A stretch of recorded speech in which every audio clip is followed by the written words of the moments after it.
దుష్ట పన్నాగాలు, ఉగ్ర దాడులు వీటన్నింటికీ కేర్ ఆఫ్ అడ్రస్ అయిన పాకిస్తాన్ ఇప్పుడు మరో కన్నింగ్ వార్కు తెరతీసింది. భూమిపై భారత్ను ఎదుర్కొనే సత్తా లేక స్పైగా మారి స్పేస్ నుంచి శాటిలైట్లతో దొంగచూపులు చూస్తోంది. అంతరిక్షంలో మన దేశంపై పాక్ నిఘా యుద్ధం వెనుక చైనా హస్తముందా? భారత్, ఇస్రో ఈ సవాల్ను ఎలా ఎదుర్కోబోతున్నాయి?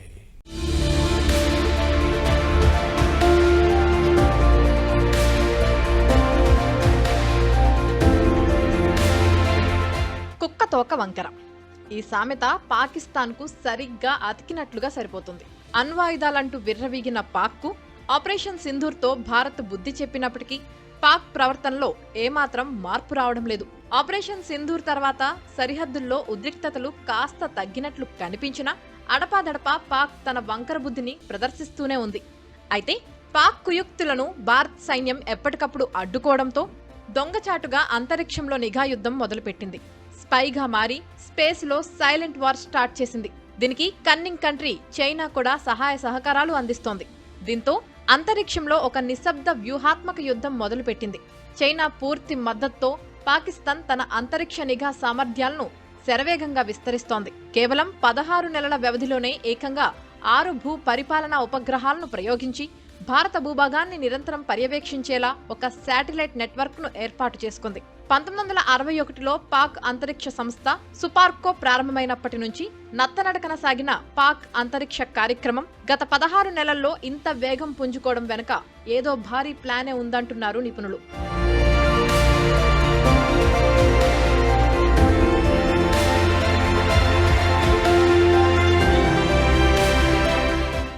ఓవైపు భారత్ రక్షణ రంగంలో భారీ పెట్టుబడులు పెడుతూ అణ్వాయుధాలు సహా అన్ని ఆయుధాలను బలంగా సమకూర్చుకుంటూ మరింత శక్తివంతంగా తయారయ్యే విధంగా వేగంగా అడుగులు వేస్తుంటే పాకిస్తాన్ మాత్రం తన కుట్రలు కుతంత్రాలనే ఎక్కువగా నమ్ముకుంది. భారత్ వైపు దొంగతనంగా తొంగి చూస్తూ భారత భూభాగాలపై ముఖ్యంగా జమ్మూ కాశ్మీర్పై నిరంతర నిఘా పెట్టేందుకు అంతరిక్ష సామర్థ్యాన్ని వేగంగా విస్తరించేలా ప్లాన్ చేస్తోంది. ఈ క్రమంలోనే గత 16 నెలల వ్యవధిలోనే ఏకంగా 6 ఎర్త్ అబ్జర్వేషన్ ఉపగ్రహాలను ప్రయోగించినట్లు ది ప్రింట్ ద పరిశోధనాత్మక కథనంలో వెల్లడించింది. చైనా సహకారంతోనే పాక్ అంతరిక్ష పరిశోధన సంస్థ ఈ ప్రయోగాలను చేపట్టినట్లు ది ప్రింట్ వెల్లడించింది. ది ప్రింట్ కథనం ప్రకారం 2025 జనవరి 2026 ఏప్రిల్ మధ్య పాకిస్తాన్ ఈ ఉపగ్రహాలను నింగిలోకి పంపింది.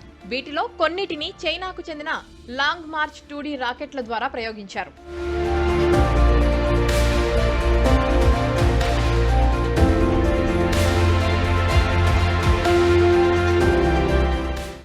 మాత్రం తమ దేశంలో వ్యవసాయం, విపత్తు నిర్వహణ వంటి పౌర ప్రయోజనాల కోసమే శాటిలైట్లను నింగిలోకి పంపించామంటూ బుకాయిస్తోంది. అయితే పాకిస్తాన్ పైకి ఎన్ని కబుర్లు చెప్పినప్పటికీ భారత సైనిక కదలికలను గుర్తించడం, రహస్య స్థావరాలను పసిగట్టడమే వీటి ప్రధాన ఉద్దేశమని తెలుస్తోంది.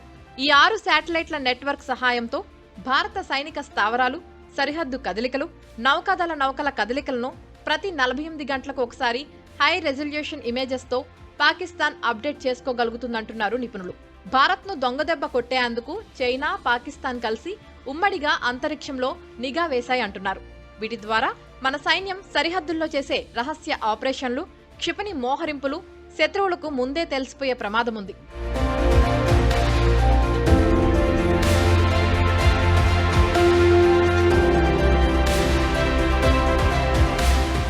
పాకిస్తాన్ అంతరిక్షంలో ఇంతలా బలపట్టాన్ని భారత అంతరిక్ష పరిశోధన సంస్థ ఇస్రో ఎలా ఎదుర్కోబోతున్నాయన్నది ఇప్పుడు ఆసక్తికరంగా మారింది.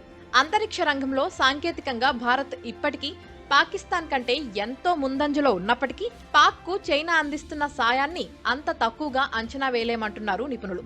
ఈ క్రమంలోనే పాకిస్తాన్, చైనాల నుంచి ఎదురవుతున్న ఈ సవాల్ను ఎదుర్కొనేందుకు భారత్ కూడా దీటైన ప్రణాళికతో ముందుకు వెళ్తోంది. స్పేస్ బేస్డ్ సర్వేలెన్స్ ఫేజ్ 3 కింద 27,000 కోట్ల వ్యయంతో 52 ఉపగ్రహాల కూటమిని ఏర్పాటు చేసేందుకు భారత ప్రభుత్వం ఆమోదం తెలిపింది. 2029లోగా ఈ ఉపగ్రహాలను ప్రయోగించనున్నారు. చైనా, పాకిస్తాన్ సరిహద్దుల్లో నిరంతర నిఘా పెట్టడమే దీని ప్రధాన లక్ష్యం. మొత్తానికి ఇండియా పాక్ వార్ ఇప్పుడు స్పేస్ లో కూడా మొదలైందంటున్నారు నిపుణులు.